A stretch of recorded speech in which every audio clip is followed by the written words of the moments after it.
sprint is abnormally terminated या नहीं, the product increment may not meet expectations ना. ऐसा था कि product increment may not meet expectation. अच्छा.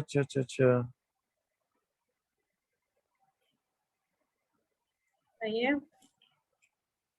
सही.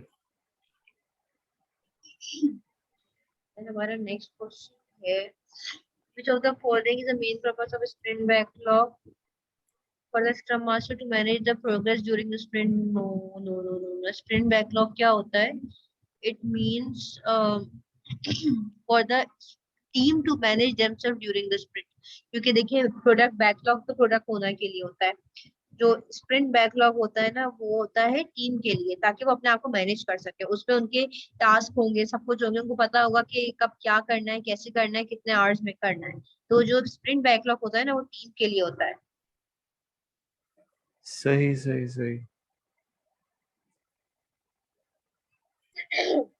ठीक है. मेन पर्पस स्प्रिंट बैकलॉग का जो है वो ये है कि टीम इटसेल्फ कैसे अपने आप को मैनेज कर रही है. एग्जैक्टली. ये स्प्रिंट बैकलॉग टीम के लिए होता है. फाइन. सही है.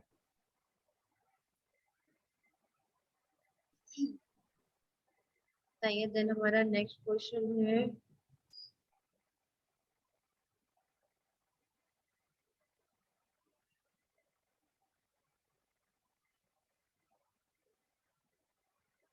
during a daily scrum meeting, one of the team member mentioned he has found some open source code with which he thinks will solve one of the problems in the project. He wants to implement it immediately. What is the next step? The sixth step. Ask him to provide examples they can consider. The rest of the team asked for evaluate the solution, prepare a report, or take a note after a daily scrum. हाँ, ये answer आपका बिल्कुल सही है. Daily scrum के बाद जो है वो एक मीटिंग अरेंज कर जाती है डिटेल्स के लिए. When a development team determines that तो ये आपने क्वेश्चन अटेम्प्ट नहीं किया?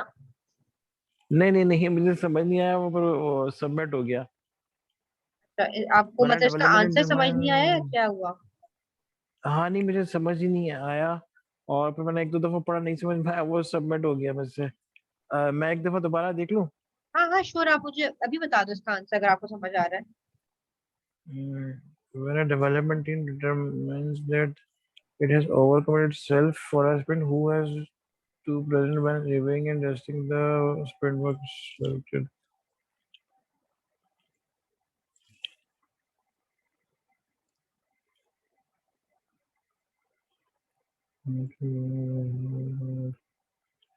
तो इसका मेरा ख्याल से तो मुझे लग रहा है एक तो लास्ट वन है और एक जो है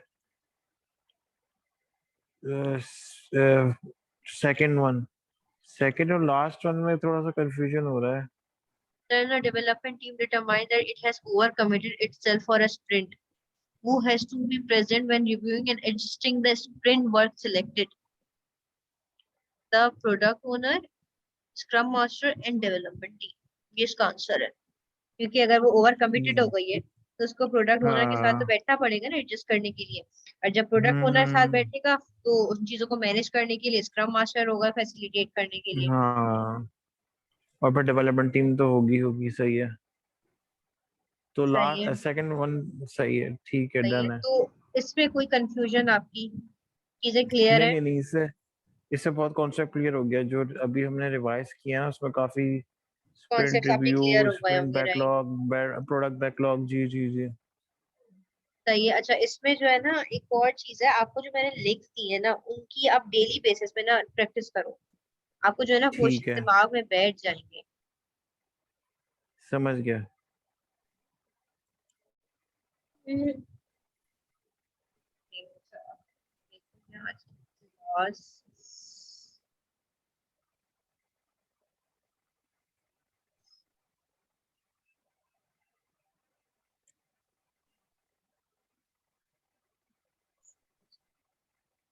ऐसे जो है ना अब बहुत छोटे छोटे से टॉपिक्स रह गए. जो मेन टॉपिक्स थे ना वो आपके कवर हो चुके हैं. ठीक है. ठीक है. अब मैं आपको कुछ मतलब ये as a part of the exam नहीं है बट थोड़े बहुत आ सकते हैं पेपर में, लेकिन इतना ज्यादा नहीं आ सकते. लेकिन ये है कि हाँ, जो आपके एग्जाम की मेन पार्ट्स है ना वो आपके कवर हो चुके हैं. ठीक है. ये वाले ये है कि आपकी एडिशनल इंफॉर्मेशन के, और मे भी शायद 2 या 3 क्वेश्चन, कोई 1 या 2 क्वेश्चन इसमें से आ जाए। स्प्रिंट जीरो का कॉन्सेप्ट होता है बेसिकली इसमें एजाइल में, ठीक है, स्क्रम में। इसमें आप देखो, इसमें लिखा हुआ है the main goal of sprint zero is to deliver some usable value that can be built upon by the next sprint team. Sprint zero are required to create the project skeleton including research spikes. अच्छा, इसमें keep design minimal, develop a small number of stories to completion, be low velocity and light weight. अच्छा, इसका क्या मतलब होता है? Sprint zero क्या होती है? जैसे मेरी स्प्रिंट जो है ना, स्प्रिंट वन जो है मेरा एक क्वार्टर है, लाइक फॉर एग्जांपल अभी जहां मैंने स्टार्ट किया है ना नई जॉब गैरीटेक में, तो उनमें उधर क्या होता है, उधर जो है ना क्वार्टरली चलता है, ठीक है। तो वहाँ फॉर एग्जांपल उसमें जो है ना उनकी डिफरेंट स्प्रिंट्स होती है, लाइक 3 मंथ्स का एक क्वार्टर है, तो उसमें उनकी लाइक 1 वीक की समटाइम्स स्प्रिंट होती है, समटाइम्स 4 वीक्स 2 वीक्स की होती है। अब जैसे मेरा नया क्वार्टर शुरू हो रहा है ना, अब अप्रैल से क्वार्टर शुरू हो रहा है, तो मैं स्प्रिंट वन स्टार्ट करने से पहले जो है ना क्वार्टर के स्टार्ट में स्प्रिंट जीरो करती हूँ। स्प्रिंट जीरो क्या होता है? आपका एक एडवांस सेशन समझ लें, एक एडवांस स्प्रिंट होती है जिसमें जो है ना आप उसका स्केलेटन बनाते हो। देखिए, जैसे जब आप एक बिल्डिंग बना रहे होते हैं, उसकी पूरी एक फाउंडेशन होती है ना, उससे पहले नीचे तक खोदते हैं, डिग करते हैं, पूरी उसकी फाउंडेशन सेट करते हैं, उसका एक सही स्केलेटन है। बना रहे होते हैं, फिर वो जाकर बिल्डिंग आगे उन्होंने स्टार्ट करते हैं बनाना।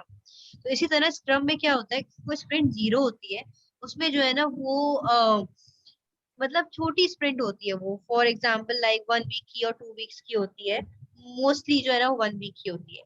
इसमें वो लोग डिसाइड कर सही रहे है। होते हैं कि यार ये स्प्रिंट्स आएंगी, इसमें ये नंबर ऑफ स्टोरीज हमें कंप्लीट करनी है, उसका स्केलेटन बना रहे होते हैं कि यार इस तरह से हम मैनेज करके चलेंगे चीजों को। मतलब जो है ना आप उसको बहुत लाइटली लेकर चलते हो, कोई ऐसी उसमें बर्डन नहीं होता, बट उसमें आप एक बेस बना रहे होते हो अपने काम की, आगे जो स्प्रिंट्स आने वाली है उसमें आप अपने काम की बेस बना रहे होते हो बस स्प्रिंट जीरो में, ठीक है। ठीक है। इसके बाद अच्छा, कुछ लोगों के कॉन्सेप्ट होते हैं कि स्प्रिंट जीरो होती है और क्या होती है। तो इसमें क्लियर लिखा हुआ है, sprint zero is not the phase in which the team is put together in order to conduct a sprint in the first place, a team must already be in place. Sprint zero is not the phase for, इसे first point में ही लिखा हुआ है कि sprint zero जो है ना वो एक फेज नहीं होता, ठीक है, कि इसमें जो है ना जैसे हम स्प्रिंट प्लानिंग में करते हैं कि पूरी टीम एक साथ आ जाए, सही है। सही है। इसमें क्या होता है, हम टीम को मतलब जमा कर रहे होते हैं। स्प्रिंट जीरो में हम रिसोर्स प्लानिंग कर रहे होते हैं कि यार ठीक है, फर्स्ट स्प्रिंट में मेरे पास ये सारी रिसोर्सेज होनी चाहिए, 2 UI UX डिजाइनर्स होंगे, मेरे पास 4 डेवलपर्स होंगे, 2 टेस्टर्स होंगे, एक आर्किटेक्ट का बंदा होगा। तो हम इसमें रिसोर्सेज की प्लानिंग कर रहे होते हैं कि आगे वाली आने में रिसोर्स जो है कौन सी होंगी, ठीक है। ठीक Sprint है। zero is ठीक not है। the phase for setting up infrastructure which should already be implemented or easily implemented on demand, but not as part of a sprint zero। अच्छा, लोगों को लगता है कि स्प्रिंट जीरो में जो है ना लोग अपना पूरा इंफ्रास्ट्रक्चर बना रहे होते हैं, जबकि ऐसा नहीं होता। इसमें आप इंफ्रास्ट्रक्चर की प्लानिंग कर सकते हैं कि आगे आने में क्या हम आर्किटेक्ट, कौन कौन सा आर्किटेक्ट होंगे, किस तरह से हम इंफ्रास्ट्रक्चर लेकर चलेंगे, बट ऐसा नहीं कि आप इंफ्रास्ट्रक्चर इम्प्लीमेंट कर दो। ठीक है। इम्प्लीमेंट तो हम आगे स्प्रिंट प्लानिंग में करेंगे ना, हमारा टास्क उसी वक्त असाइन होंगे। हम्म। Then third, a sprint zero should not involve adding products to a backlog or consider planning। देखिए, इसमें यही है कि स्प्रिंट जीरो में ना ऐसा नहीं होता कि आप जो है ना आइटम्स और यूजर स्टोरीज बैकलॉग में डालो या आप उसको एक प्लानिंग के तौर पे कंसिडर करो। स्प्रिंट जीरो में आपकी रिसोर्स असाइनमेंट, आपकी आपकी प्री प्लानिंग हो रही होती है, एक तरह से एडवांस प्लानिंग हो रही होती है कि यार हमें इस तरह से लेकर चलना है, हमें कौन सी अप्रोच यूज करनी है, कौन सा प्रोसेस यूज करना है, कौन सा सॉफ्टवेयर यूज करना है, कौन स्क्रम मास्टर सही। होगा, कौन टीम को लीड कर रहा होगा, स्क्रम ऑफ स्क्रम होगी, कितनी स्क्रम टीम्स होंगी, 2 होंगी, कितना एजाइल स्क्वाड्स हमारे पास होंगे। तो इस तरह की चीजें चल रही होती हैं, ठीक है। इसमें आपके पास आ गया, ये एक तरह से उन्होंने स्प्रिंट जीरो में बता दिया कि डिस्कवरी सेशंस भी होते हैं उसमें, कि रिक्वायरमेंट्स आप कस्टमर से भी ले रहे होते हो, उसको डिस्कस करते हो, प्रायोरिटाइज कर रहे होते हैं चीजों को, यूजर स्टोरीज होती हैं, प्रोडक्ट बैकलॉग आइटम्स होते हैं, क्रॉस फंक्शनल टीम्स हम बना रहे होते हैं, ठीक है। देन डिलीवरेबल्स क्या होते हैं कि स्प्रिंट जीरो से हमें क्या चीजें मिल रही होती हैं। A usable piece of code, मतलब छोटा सा भी क्यों ना हो, हमें एक यूजेबल पीस मिल गया कि यार हाँ, हम जो है ना अब ये लेकर चलेंगे, जैसे अगर हमें 5 लॉजिक्स लेकर चलनी है आगे, स्प्रिंट्स ठीक है। में, तो हम उसकी बेस बना लेंगे स्प्रिंट 0 में कि यार ये स्ट्रक्चर होगा इसका कि आपको आगे ना इसकी बेस पे कोडिंग करनी है। सेकंड पॉइंट में देखिए वही चीज लिखी हुई है, minimal environment for writing code. आपने वो इन्वायरमेंट बना लिए कि आपके पास टेस्टिंग इन्वायरमेंट, यूएटी इन्वायरमेंट होगा, फॉर एग्जांपल डेवलपमेंट इन्वायरमेंट होगा, प्रोडक्शन तो खैर आखिर में ही आता है। तो आपने वो इन्वायरमेंट्स बना लिए कि आप कहाँ कोड लिखोगे। अब प्रायोरिटाइजेशन ऑफ ठीक है। फीचर्स और लिस्ट ऑफ स्टोरीज, आपके पास सारी लिस्ट ऑफ स्टोरीज आ गई डिस्कवरी सेशन से कस्टमर के पास, आपने उनको प्रायोरिटाइज कर लिया प्रोडक्ट ओनर में। जब प्रोडक्ट ओनर ने इसको स्प्रिंट 0 में प्रायोरिटाइज कर लिया होगा ना बैकलॉग आइटम्स में, तो जब वो हमारी स्प्रिंट प्लानिंग होगी तो वो प्रायोरिटाइज आइटम इजीली उठा सकेगा। उसको स्प्रिंट प्लानिंग जो है ना इफेक्टिव हो सकेगी। स्प्रिंट प्लानिंग में हमारा टाइम सेव होगा। ये नहीं होगा कि स्प्रिंट प्लानिंग में बैठ के जो है ना प्रोडक्ट ओनर देख रहा है कि यार मेरे पास 10 है, मैं इस पे पहला कौन सा करूं, दूसरा कौन सा करूं। ये जो है ना अपना होमवर्क कर कर आएगा स्प्रिंट 0 में। प्रोडक्ट ओनर अपना होमवर्क कर कर आएगा कि यार ये चीजें ये आपको करनी है, इस तरह से करनी है, ये एक्सेप्टेंस क्राइटेरिया, ये रिक्वायरमेंट है, ये एपीआईज है, ये आपको डिलीवर करना है। आपका स्प्रिंट प्लानिंग आपकी इफेक्टिव होगी इससे। ठीक है। कि आपका रिलीज प्लान बनेगा कि आपका रिलीज प्लान कितने टाइम का होगा, आपका plan for the most likely implementation of features की क्या आपका एक सॉर्ट ऑफ प्लान होगा कि आपको फीचर्स किस तरह से इम्प्लीमेंट करने हैं। सही, कुछ ऑर्गेनाइजेशन जो है वो करती है स्प्रिंट 0, कुछ ऑर्गेनाइजेशन नहीं करती। जैसे मेरी पुरानी ऑर्गेनाइजेशन में स्प्रिंट 0 नहीं होती थी, यहाँ पे होती है। तो it varies company to company. सही हो गया। सही। जी बिल्कुल। इसी में वही और एक्टिविटीज इन्होंने बता दी कि स्प्रिंट 0 आपका स्प्रिंट बैकलॉग अपडेट हो जाएगा। स्प्रिंट प्लानिंग के सेशंस जो हैं वो आपके डिसाइड होते हैं कि कितने स्प्रिंट प्लानिंग के सेशंस होंगे। डेली स्प्रिंट मीटिंग जो है वो किस टाइम पे होगी। स्प्रिंट रिव्यू सेशन जो है वो कौन से टाइम पे होंगे, कौन कौन से स्टेक होल्डर्स उसमें इन्वॉल्व होंगे। सही है। ठीक है। हाँ। देन डिलीवरेबल्स क्या होंगे आपके हर स्प्रिंट के प्रोडक्ट में, कितने होंगे, क्या होगा, किस तरह से। Just give me a minute. ये जी।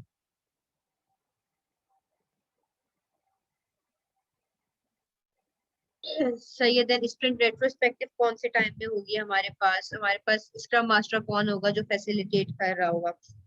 जैसे इसमें ठीक इन्होंने है। लिखा हुआ है ना कि स्प्रिंट 0 जो है वो कुछ दिन की होती है या मैक्सिमम 1 वीक की होती है, इससे ज्यादा नहीं होती। ये मैंने आपको बात पहले बताई थी कि मतलब बहुत कम टाइम ड्यूरेशन की होती है स्प्रिंट 0।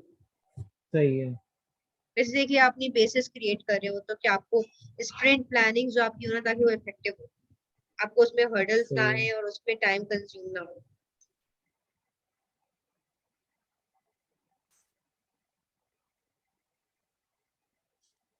स्प्रिंट 0 के बेनिफिट्स भी इन्होंने बता दिए हैं कि स्प्रिंट 0 के बेनिफिट क्या होता है कि टीम को पता होता है कि उनको आगे क्या काम करना है, ताकि उस लिहाज से फिर वो सेल्फ ऑर्गेनाइज हो जाती है। ठीक है, लॉन्ग रन में उनको अंदर एक कॉन्फिडेंस पैदा होता है, उनको पता होता है कि यार मुझे किस तरह से काम हैंडल करना है। फॉर एग्जांपल अगर सेल्फ ऑर्गेनाइजिंग टीम्स है, उनको स्प्रिंट में 5 आइटम्स पहले उनको पता है कि एक आइटम खत्म करने के बाद मैं दूसरा खुद ही उठा दूंगा। उनको प्रोडक्ट बैकलॉग प्रोडक्ट ओनर के पास जाने की जरूरत नहीं है, उनको स्क्रम मास्टर के पास जाने की जरूरत नहीं है। उनको वो सेल्फ ऑर्गेनाइज होती है, उनको पता होता है कि यार एक टास्क खत्म होगा मैं ये उठा लूंगा, दूसरा खत्म होगा। वो खुद ही से आपस में एक दूसरे को मैनेज कर रही होती है। इन अनटिल एंड अनलेस कोई एक मेजर इम्पेडिमेंट ना हो तो वो फिर स्क्रम मास्टर को रेज करती है। सही। कि इसमें फिर मैंने individual going to a project without clarity. अच्छा, इसमें ये है कि स्प्रिंट 0 का बेनिफिट ये है कि आपके पास जो ऑब्स्टिकल्स जो आते हैं, ये फॉर एग्जांपल कि आपके पास क्लैरिटी नहीं है फीचर्स में, आपके पास इन्वायरमेंट क्रिएट नहीं हुआ हुआ, तो वो सारे जो इम्पेडिमेंट है ना वो ऑलरेडी रिजॉल्व हो चुके होते हैं। ये स्प्रिंट 0 का बेनिफिट ही ये होता है कि आपके पास स्प्रिंट प्लानिंग में इन्वायरमेंट्स क्रिएट हुए हुए होते हैं। आपको पता होता है कौन स्प्रिंट स्क्रम मास्टर है, कौन प्रोडक्ट ओनर है, कितने टीम मेंबर्स हैं, कौन कौन से असाइन है, डेली स्क्रम किस टाइम पे होगी, स्प्रिंट रिव्यू में कौन कौन होगा, कस्टमर होगा या नहीं होगा, और हमारे पास कितने फीचर्स हैं टोटल इस पूरी रिलीज में। तो ये सही आपके है। और किस तरह से स्प्रिंट 0 इफेक्टिवली कंडक्ट करते हैं इसमें वो स्टेप्स बताते हैं कि 1 वीक से ज्यादा नहीं होनी चाहिए। तो ये सही। बहुत बड़ी बड़ी चीजें नहीं करनी चाहिए, बिग डिजाइन को आपको अवॉइड, हल्का रखना चाहिए। एक आप कहते हैं ना कि आप जैसे कोई भी काम स्टार्ट में आपको बहुत लाइट होता है इनिशियली, फिर आते आते जाकर वो रिस्क बढ़ते रहते हैं, फिर क्लोजर सबसे मुश्किल होता है। फिर उसके बाद आपका ये है कि don't do more than is expressly need for the first sprint, कि आप जो है ना सिर्फ फर्स्ट स्प्रिंट के लिए काम नहीं करना चाहिए, आपको ओवरऑल रिलीज के लिए आपको स्प्रिंट 0 आप बना रहे होते हैं। ठीक है, आप एक साथ बैठे टीम बैठ के उतना एक टीम का कल्चर बनाए कि यार टीम का कल्चर किस तरह से होगा, सब आपस में कम्युनिकेट किस तरह से कर लेंगे। ऐसा ना हो कि यार एक बंदा बैठा हुआ है खामोश, उसको समझ नहीं आ रहा तो आगे से बोल ही नहीं रहा। तो टीम का कल्चर आपस में इस तरह से बनाए कि टीम की जेलिंग इतनी अच्छी हो कि अगर एक रिसोर्स है, 4 डेवलपर है, एक रिसोर्स की नहीं मूड हो रहा काम करने का, उसका माइंड नहीं प्रेजेंट है, वो फिजिकली प्रेजेंट है बट वो मेंटली प्रेजेंट नहीं है, माइंड में उसके कोई घर के मसले चल रहे हो, कुछ उसके अपनी पर्सनल लाइफ में कोई काम मसला चल रहा हो, तो वो अपने दूसरे पार्टनर को बोले, अपने दूसरे टीम मेंबर को बोले, वो उसका काम कवर कर ले, वो अपनी टीम का कल्चर, अपनी टीम की जेलिंग इस तरह से डेवलप करे। सही। सही है। ये हमारे पास स्प्रिंट 0 का कॉन्सेप्ट था। स्प्रिंट 0 में कोई आपका क्वेश्चन हो? ये मेरे पास स्क्रीन आ रही है स्प्रिंट 0 एक्टिविटीज, इसके बाद एक आपने स्प्रिंट 0 बेनिफिट्स की स्क्रीन है, हाँ वो शो नहीं हो रही। जस्ट अ मिनट में इसको दोबारा शेयर, स्क्रीन शेयर हो तो बताइएगा। जी स्क्रीन आ गई है, मगर वो स्प्रिंट 0 एक्टिविटीज की आ रही है।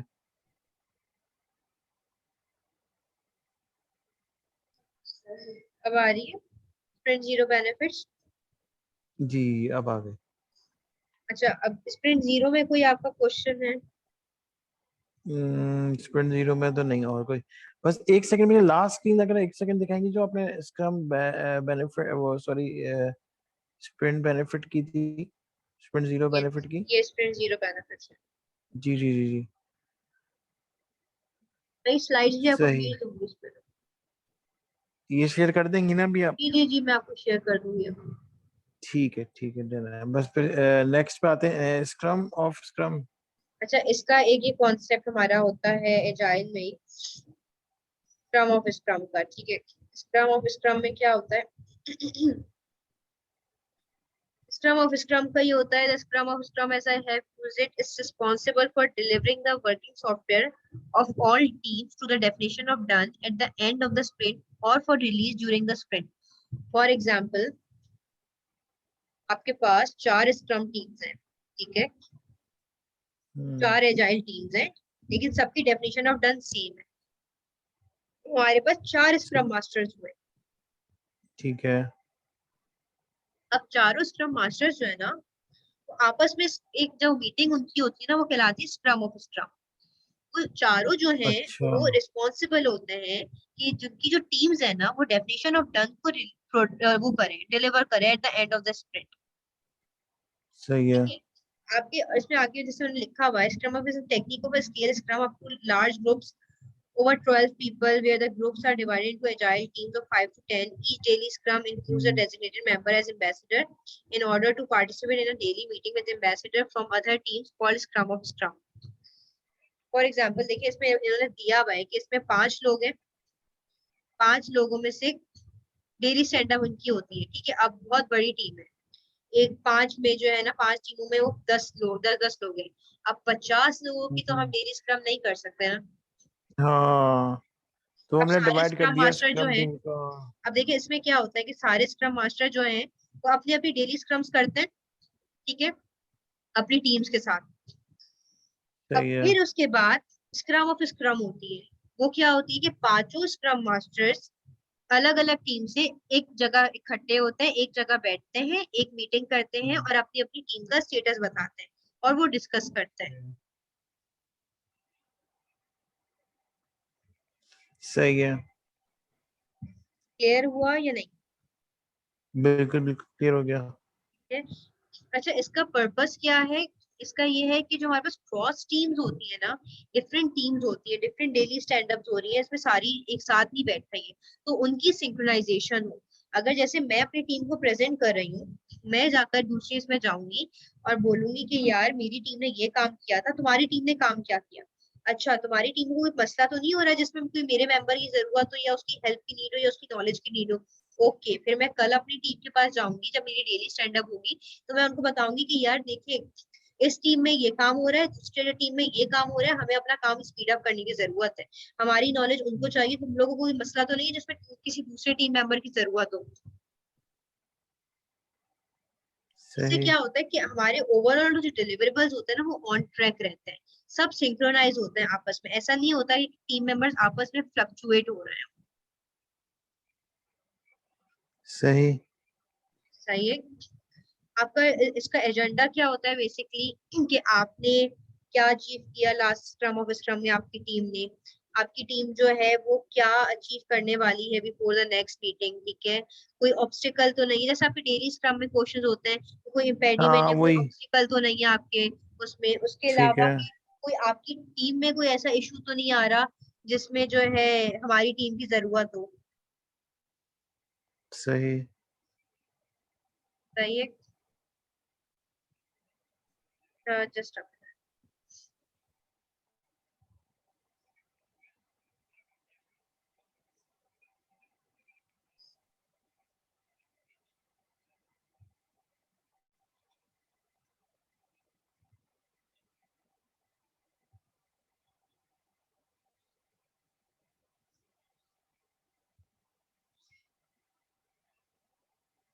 हाँ जी। अच्छा जी, देन आपके पास कौन स्क्रम ऑफ स्क्रम में होता है, आता है? स्क्रम ऑफ स्क्रम में डिपेंड करता है आपकी टीम के अलग अलग के, फॉर एग्जांपल आपके पास जो है वो डिफरेंट स्क्रम मास्टर्स भी आ सकते हैं, ठीक है, मोस्टली स्क्रम मास्टर्स भी आते हैं, बट समटाइम्स जो है शायद यूएक्स का एक्सपर्ट का बंदा आ जाए, या क्यूए लीड आ जाए आपका, ठीक है, तो मतलब एक ही बंदा एक टीम को प्रेजेंट कर रहा होता है। सही। Then how often do they meet, अच्छा फ्रीक्वेंसी जो है वो डिपेंड करती है ऑर्गेनाइजेशन टू ऑर्गेनाइजेशन, आपके बिजनेस पे, ठीक है। कहते हैं वैसे तो आपकी डेली बेसिस पे होनी चाहिए scrum of scrum, but sometimes जो है वो 15 मिनट्स की होती है आपकी, समटाइम्स वो वीकली भी हो सकती है, समटाइम्स ऑल्टरनेटिव भी हो सकती है, तो ये डिपेंड करता है आपके ऑर्गेनाइजेशन पे कि स्क्रम ऑफ स्क्रम वो फॉलो कर रहे हैं और उसकी क्या फ्रीक्वेंसी है। समटाइम्स जो है वो 2 और 3 टाइम्स इन अ वीक हो सकती है, समटाइम्स वो सिर्फ एक दफा हो सकती है वीक में, और समटाइम्स ये हो सकता है कि पूरे मंथ में 2 दफा हो। ठीक है। ठीक है, वो आप 15 आवर्स से स्टार्ट करते हो, लेकिन इसका भी टाइम बॉक्स होता है कि आप 1 घंटे से ज्यादा नहीं कर सकते। अच्छा। ठीक है स्क्रम ऑफ स्क्रम की। जी, 1 घंटे से ज्यादा आप इसमें नहीं कर रहे, क्योंकि उसमें आप डिटेल डिस्कस कर रहे होते हो ना, इसलिए वो उसको 1 आवर देता है। ठीक है, देन स्क्रम ऑफ स्क्रम का आउटकम आपका क्या होता है वो मैं आपको बता चुकी, क्लियर पिक्चर मिलती है, आपकी टीम जो है वो ऑन ट्रैक होती है, डिलीवरेबल्स ऑन ट्रैक होते हैं, कोई इम्पेडिमेंट होता है तो आइडेंटिफाई हो जाता है, नॉलेज ट्रांसफर होती है, आपके प्रोडक्टिविटी इंक्रीज होती है, आपका हेल्दी इन्वायरमेंट रहता है, आपकी कम्युनिकेशन इंक्रीज होती है। इसको आप ठीक रीड है। कर लेना, ये सब आपको कुछ समझ आ जाएगा चीजों का। सही अच्छा, है। ये बड़ा एक इंपॉर्टेंट टॉपिक है, इम्प्लिकल प्रोसेस। इम्प्लिकल प्रोसेस क्या होता हम्म, है? how much work remains by summing the sprint backlog estimates every day of the sprint. The amount of work remaining for a sprint is the sum of the work remaining for the whole sprint backlog. Keep track. अच्छा, empirical process basically जो है ना, इसके might भी possible एक या दो, एक क्वेश्चन शायद आया आपके इसमें।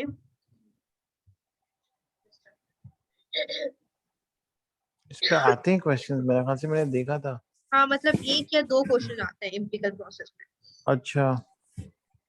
एम्पिरिकल प्रोसेस बेसिकली होता क्या है, वो आपका agile, you can say agile driven process होता है, जहाँ जो है ना टीम आपकी जो है ना प्लान कर रही होती है डिटेल में कि आपकी अजम्पशंस क्या है, आप किस तरह से सक्सेसफुली चीजें परफॉर्म कर रहे हो, ठीक है।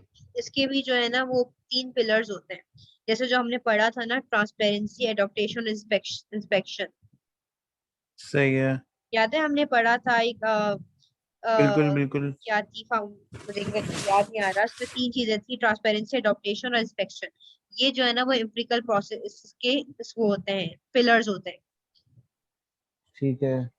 ठीक है, इसमें यही होता है कि आपका एम्पिरिकल प्रोसेस बेसिकली क्या होता है कि स्क्रम जो है ना वो इम्प्लीमेंट करती है इस एम्पिरिकल प्रोसेस को, जहाँ प्रोग्रेस जो है ना वो ऑब्जर्वेशन, मतलब आप बेसिकली कह सकते हैं कि जहाँ आपकी जो प्रोग्रेस हो रही है ना वो बेस्ड हो आपकी हम्म। ऑब्जर्वेशन ऑफ रियलिटी पे, ये ना हो कि सिर्फ एक अजम्पशंस प्लान्स पे फ्लक्चुएट कर रही हो। ठीक है। ठीक है, तो उसमें आपकी चीजें, आपकी ट्रांसपेरेंसी होती है कि आपको पता होता है कि क्या चल रहा है, इंस्पेक्शन हो रही होती है कि किस तरह से चेक किया जाता है काम को, एडॉप्टेशन होती है कि अगर आपकी कोई चेंज आती है तो आप उसको एक्सेप्ट कर रहे होते हो। सही हो सही। गया, इसको आप रीड कर लेना, आपको समझ आ जाएगा। देन इसमें एक ठीक और है। मेन कॉन्सेप्ट है स्क्रम में, रिलीज का। रिलीज आपको पता है क्या होती है? Distribution of the final version of an application. जब मैं एक अपनी पूरी मोबाइल एप्लीकेशन दे रही हूँ ना, तो उसका एक सही है। फाइनल वर्जन दे रही हूँ। फॉर एग्जाम्पल, मैंने अपनी अपनी ईयरली जो है ना 4 रिलीजेस करी है, तो मैंने फर्स्ट रिलीज में अपना फाइनल वर्जन दिया, जैसे मेरे पास 4 मॉड्यूल थे, वो मैंने कस्टमर ठीक को है। रिलीज कर दिया। ठीक है, वो उनको पब्लिकली या प्राइवेटली, जैसे भी उन्होंने, उनकी मर्जी है, उन्होंने, मैंने उनको अब जितनी उनकी चेंजेस आई डिफरेंट स्प्रिंट्स में, डिफरेंट जितने उनके हम्म। फीडबैक्स आए, सब इनकॉर्पोरेट करके मैंने उनको एक रिलीज दे दी। फिर मैंने 4 महीने ठीक बाद है। उनको दूसरी रिलीज दी। 4 महीने बाद मैंने उनको फाइनल रिलीज दी, जिसमें उनकी पूरी एप्लीकेशन। रिलीज का मतलब क्या होता है? आपका एक final version of an application जो आप डिप्लॉय ठीक कर है। रहे होते हो कहीं अपने कस्टमर के पास। सही रिलीज है। के अंदर जो है वो डिफरेंट आइटरेशंस आती है, डिफरेंट स्प्रिंट्स आती है। ठीक है, रिलीज की जो रिस्पॉन्सिबिलिटी होती है ना रिलीज प्लानिंग की और रिलीज को डिप्लॉय करने की, ये भी आपकी प्रोडक्ट ओनर की होती है। सही है। ठीक है, बाकी रिलीज प्लानिंग का ये सब थ्योरी है, खैर इतनी आप इसको पढ़ोगे तो समझ आ जाएगी। आपकी मेन कॉन्सेप्ट आप समझ लो ना रिलीज प्लानिंग का, कि आपकी टीम स्ट्रक्चर किस तरह से हो रही है।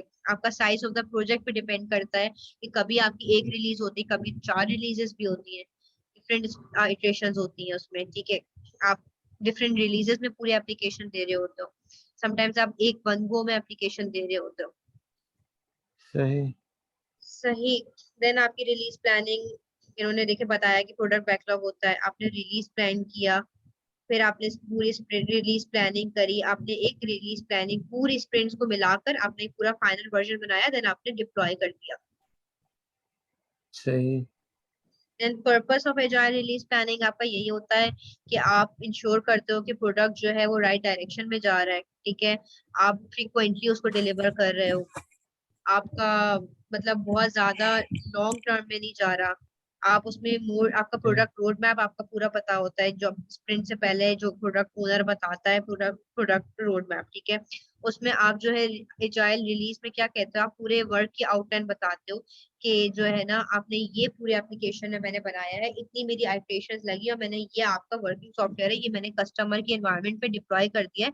Now customer can use it, test it and give their feedbacks.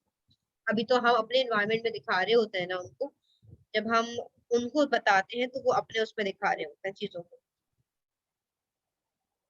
सही।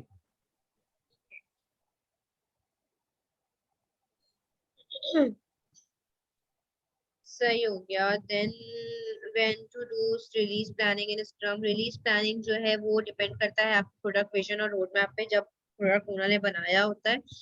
और planning and combining sprints into larger releases often a good idea. मतलब कि आपके पास फॉर एग्जांपल, मेरे पास टोटल 10 मॉड्यूल्स थे और मेरे पास 4 कवर हो गए, तो मैंने एक रिलीज प्लानिंग कर दी कि यार मेरे पास 4 आइटम्स कवर हो गए, नाउ आई कैन जो है ना release the product to my customer, ताकि वो अपने 4 आइटम्स को अच्छे से यूज करें, उनको टेस्ट करें, उसको फिर हमें फीडबैक दें। तो ये आपकी मतलब मोस्ट ऑफ द आइटम्स जो है ना आपकी एप्लीकेशन में से कवर हो जाने चाहिए। ठीक है। ठीक है, तो ये आपकी रिलीज प्लानिंग होती है। हमारे जो ये आज के टॉपिक्स थे, ये स्प्रिंट जीरो हो गया, scrum of scrum, empirical process और रिलीज एंड रिलीज प्लानिंग। तो इसमें ऐसी कोई चीज है जो नहीं समझ आ रही हो? इसको मैं थोड़ा सा जरा खुद से पढ़ता हूँ, हाँ, तो इसको आप पढ़ फिर लेना खुद से, एक दफा। मैं आपको स्लाइड शेयर कर देती हूँ। वैसे अभी हमारे पास जो है ना ज्यादा, हमारे पास मेरे ख्याल से टॉपिक जो रह गए ना, वो एक ये रह गया है कि हमारे पास वेलोसिटी का। ठीक है, आपके पास सही है। बर्न डाउन चार्ट का, वो चीज मैं आपको बता हम्म। दूंगी। और एजाइल हम्म। एस्टिमेशन के यूजर स्टोरीज क्या होती हैं, एजाइल एस्टिमेशन टेक्निक्स क्या होती हैं। ठीक है, वैसे सही तो है। 2 या 3 टाइप की टेक्निक्स यूज होती है, लेकिन डिफरेंट आपको पता होनी चाहिए कौन सी टेक्निक्स होती है। बाकी आपका यही है ठीक कि है। Burn up burn down chart आ गया, स्प्रिंट जीरो मैंने आपको बता दिया है। मेरे ख्याल से burn down chart, burn up chart, agile estimation techniques और यूजर स्टोरी, ये 4 टॉपिक्स हैं। Burn down burn up chart बहुत छोटे छोटे टॉपिक्स हैं, और दूसरा मैंने आपको कौन सा बताया, वेलोसिटी भी एक छोटा टॉपिक है। एस्टिमेशन टेक्निक जो है वो थोड़ा सा लेंथी टॉपिक होगा। वो भी आपका ये है कि आपको सब एस्टिमेशन टेक्निक्स आपको मैं थ्योरेटिकली समझा सकती हूँ, लेकिन जब आप उसको फॉलो करोगे ना तो आपको ज्यादा समझ आएगा। समझ गया, सही है। तो और कोई ऐसा क्वेश्चन है आपका जो आपको आज के लेक्चर से रिलेटेड करना हो? नहीं, बस और तो कोई नहीं है। सही हो गया, अच्छा ठीक है। तो फिर इंशाल्लाह कल मंडे है, कल नहीं ट्यूसडे, बीच में मैं एक ऐसा टाइम रख लूंगी। एक्चुअली जो है ना मेरा नया ऑफिस जो है ना, खैर अब अल्लाह का शुक्र है वो वर्क फ्रॉम होम हो गया है, वरना मुझे ऑफिस जाना पड़ रहा था, और रमजानों में ऑफिस जाना था वो बहुत हेक्टिक हो जाता है। जी जी जी, बिल्कुल बिल्कुल बिल्कुल। ठीक है। और वो फिर आप जब रोजा, उसके रोजे के बाद तो ऐसी हालत होती है कि हाँ, तब बस वो उठा तो ही फिर नहीं जा आपको रहा पता है, होता, ऑफिस से आने के बाद तो फिर वो। ऑफिस से जा रहा होता। और फिर मसला ये भी है कि मेरा बिजनेस भी है साइड, तो वो भी चल रहा होता है साथ में, ठीक है। वो भी साथ में चल, सारी चीजें जो है ना ऑनगोइंग चल रही होती है। तो मैं फिर बीच में ना, हम इस वीक में एक दिन, मैं इंशाल्लाह एक दिन ऐसा निकाल लूंगी जिसमें हम ये जो छोटे टॉपिक्स है ना ये कवर कर लें, हाँ और एक जो जी, है ना पूरा हम उसमें एस्टिमेशन टेक्निक्स पे रखें। ठीक है। ठीक बस है, तो एक फिर दरमियान में थोड़ा इंशाल्लाह सा, फिर हाँ। ये है कि मैं आपका एक फाइनल क्विज लूंगी। मैं सोच रही हूँ कि 2 से 3 मैं आपको नेक्स्ट क्लास में भी एक क्विज ले लूंगी, ताकि जितना भी हमने पढ़ा है ना वो हाँ, आपकी चीजें क्लियर हो जाएंगी। बिल्कुल बिल्कुल बिल्कुल। मैं आपका ना एक, बस अभी मैं, जितनी भी हमारी 2 से 3 क्लासेस शायद और हूँ, तो मैं ये करूंगी कि क्लास में आने से पहले जो है ना मैं आपको क्विज दे दिया करूंगी, आप उसको अटेम्प्ट करो, हम क्लास में डिस्कस कर लें, ताकि कॉन्सेप्ट, क्योंकि देखिए मुझे लग रहा है शायद जो आज हमने क्विज डिस्कस किया ना उससे बहुत सारे कॉन्सेप्ट आपके क्लियर हुए हैं। बिल्कुल बिल्कुल। अच्छा, बस इसमें मेरा थोड़ा सा ये था, जो आपसे रिक्वेस्ट थी कि एक तो मैं चाह रहा था कि मतलब एग्जाम तो मैं जल्दी दे दूं। थोड़ा सा मेरा ये ऑब्जेक्टिव है, मैंने आपसे शायद आपकी आपको आवाज बताया कि थोड़ी वो। दूर चली गई है। जी, हेलो, अब आ रही है? जी आ रही है। जी, बस मैं ये कहता, मैंने कहा एक तो ये एग्जाम की प्रिपरेशन के लिहाज से मैं चाह रहा था कि थोड़ा सा मुझे आप फेवर कर देती। जैसे ये आपने कहा ना कि सेशंस है, जैसे ये आज आपने एक टेस्ट ले लिया, हम्म। बेशक आप मुझे इस तरह के 2-3 टेस्ट दे दें, और उसके ऊपर फीडबैक जो है वो, या तो डिस्कशन हो गया हाफ एन आवर का, बेशक मतलब लॉन्ग क्लास नहीं ली हमने, एक सेशन कर लिया हाफ एन आवर का जी, इसके ऊपर डिस्कशन करके तो थोड़ा सा मेरा बेस स्ट्रांग हो जाएगा। सही हो गया, ठीक है, कोई ऐसा मसला नहीं। बस मैंने जो आपको लेकिन लिंक्स दिए ना, मैं आपको ये जी जी एडवाइस जी। करूंगी कि उन लिंक्स की जो है ना आप डेली बेसिस पे जो है हाँ, ना आप 1 घंटा निकालो। 1 घंटा भी नहीं निकलना, डन है। आधा घंटा निकालो, आधा घंटा जो है ना आप सही है। डेली बेसिस पे जितनी प्रैक्टिस कर सकते हो ना। देखिए मैंने अपना जो है ना इसी तरह से सीएसएम दिया था, मैंने अपना सीएसएम, ठीक है। मैंने इतनी प्रैक्टिस की है ना, इतनी प्रैक्टिस की, मुझे पता था कि मुझे इस मंथ जैसे मैंने नवंबर 2020 में दिया था, तो मुझे ये था कि यार मुझे जो है ना ये पेपर निकालना है। ठीक है, तो मैंने उससे एक महीने पहले या 1 हफ्ते पहले इतनी प्रैक्टिस की है ना उसकी, कि मुझे क्वेश्चंस मेरे दिमाग में आ, बैठ गए थे। हम्म,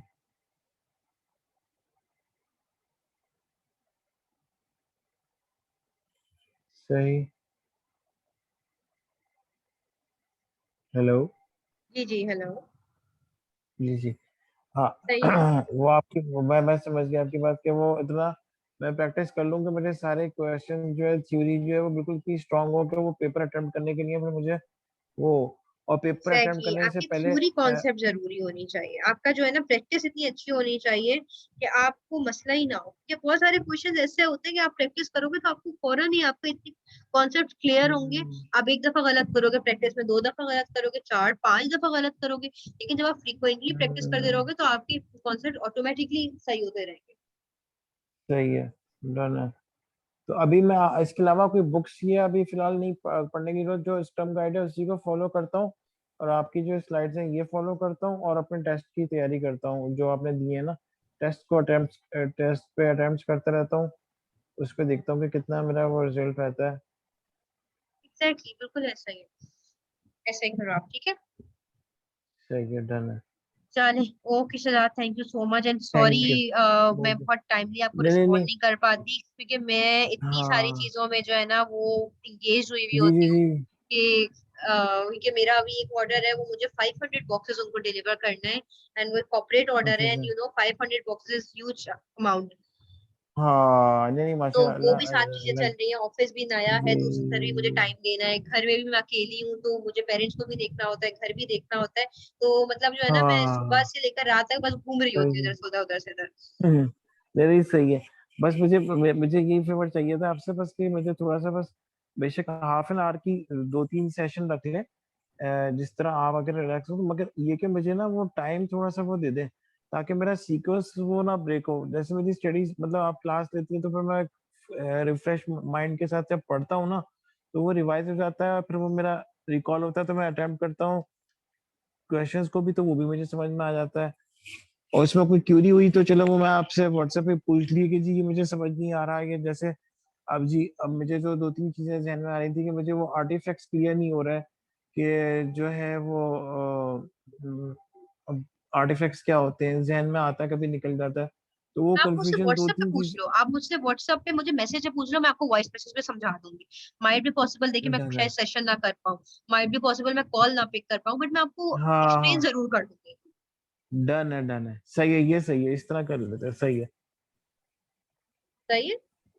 बस ये सही है, मेरा ऑब्जेक्टिव ये है कि बस पेपर क्लियर हो जाए इंशाल्लाह। मैं चाह रहा हूँ कि रमजान के एंड तक जो है ना मैं पेपर दे दूँ या ईद तक दे दूँ, मतलब वो तो फिर मुझे आप ओके करेंगे कि हाँ भाई आपकी तैयारी इतनी हो गई है कि आप एग्जाम में अपियर हो सकते हो। मैं आपको बिल्कुल इंशाल्लाह क्विज देती रहूंगी, तो आपकी प्रैक्टिस होती रहेगी। डन है चले। ठीक है जी, okay Shiza, thank you thank so you जी, मच। थैंक यू ओके जी, जी, अल्लाह अल्लाह हाफिज। हाफिज। अल्लाह हाफिज।